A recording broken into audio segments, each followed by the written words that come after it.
វីដេអូនេះសម្រាប់អ្នកគាត់ដែលគ្នាដំបងចាណាត់គ្នាលើកទី1លើកទី2អីហ្នឹងហើយចង់ដឹងតើគេស្រឡាញ់យើងពិតអត់ចាអាចយកទៅសាកល្បងបានប៉ុន្តែ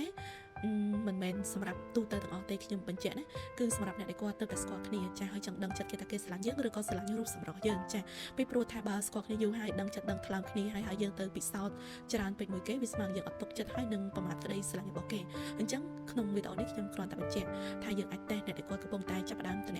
ចាអញ្ចឹងដើម្បីសាកល្បងចិត្តគេយើងអាចក្នុងថ្ងៃដែលណាត់ជួបលើកទី1លើកទី2លើកទី3ហ្នឹង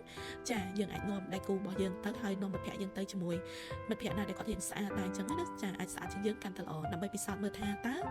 ដៃគូរបស់យើងឬក៏មនុស្សដែលគាត់កំពុងតែ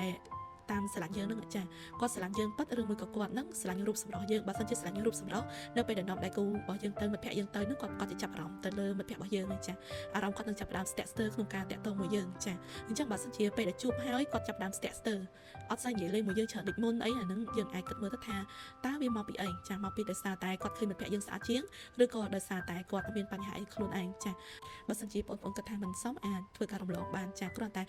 តិចតួចដែរនេះខ្ញុំឆ្លងកាត់មកហើយគ្រាន់តែចាត់រំលែកចាអរគុណ